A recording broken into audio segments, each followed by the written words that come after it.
Manifestação. Ato de dar a conhecer, de revelar, expressão, revelação. Ato de exprimir-se, pronunciar-se publicamente. Conjunto de pessoas que se reúnem em lugar público para defender ou tornar conhecidos seus pontos de vista, suas opiniões.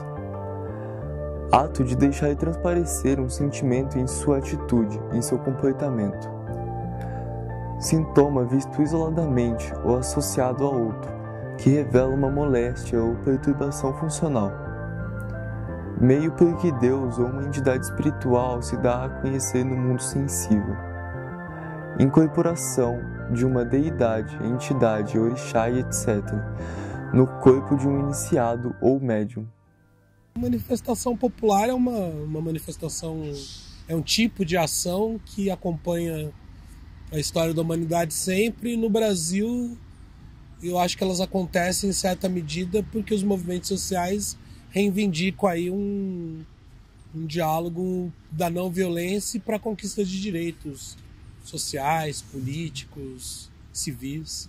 Manifestações, de um modo geral, elas são processos de contestação desses domínios ou são processos de legitimação desses domínios.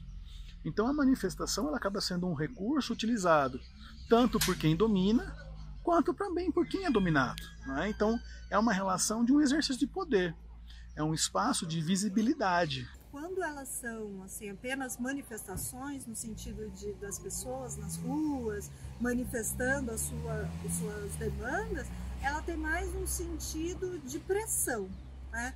Ela não chega a ser uma imposição de vontade, então eu não colocaria como violência, mas ela funciona como pressão, né? No sentido de, olha quantas pessoas estão aqui pedindo ou reivindicando essa demanda. Então é impossível que vocês não ouçam, vocês têm que ouvir. Então é mais nesse sentido de mostrar, né, o tamanho dessa demanda para pressionar o poder vigente. Foucault tem toda uma filosofia, né, uma concepção filosófica que vai abordar como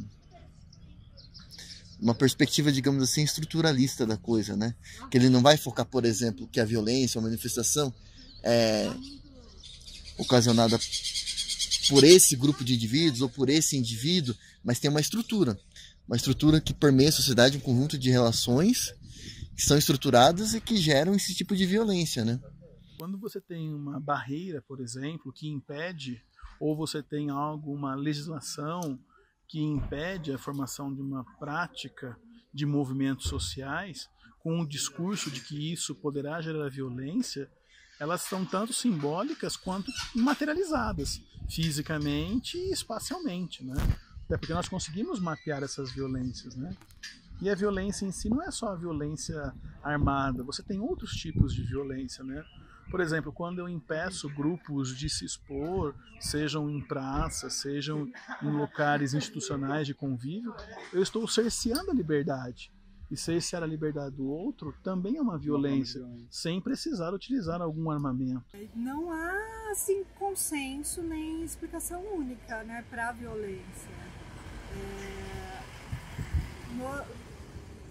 Do ponto de vista social, ou seja, das relações entre os indivíduos, normalmente a violência está associada a uma vontade, uma intenção de dominação, né?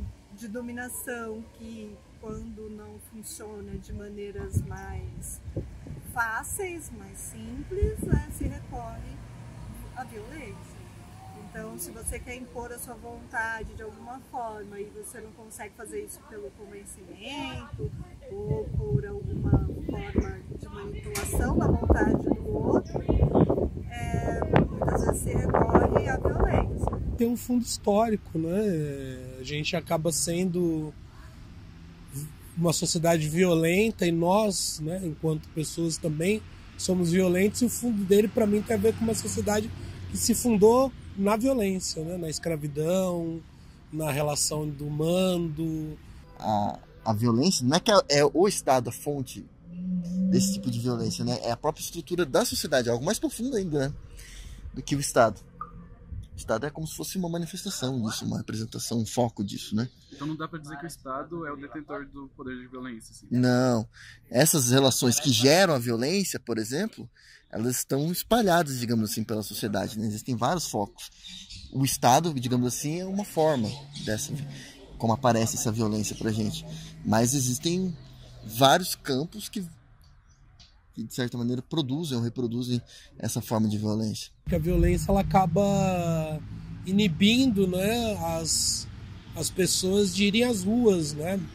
Eu me lembro de uma professora durante as manifestações de 2016 que um colega de sala disse assim: a gente não vai porque a gente tem medo de apanhar, medo de sofrer algum tipo de represália. Ela falou: sim, as manifestações correm esse risco. Então, acho que a gente naturalizou e aqueles que não vão às manifestações acabam não indo com medo dessa violência que eu acho que sim, ela é uma repressão para que as pessoas não participem das atividades políticas, públicas. Dependendo da escala, né, da manifestação, a causa da repressão pode ser diferente. Por exemplo, quando você vê uma manifestação de um determinado grupo, por exemplo, uma manifestação numa porta de fábrica por ocasião de uma greve. É um grupo relativamente pequeno que não está colocando em risco a estrutura toda de poder, eles estão apenas exigindo uma demanda.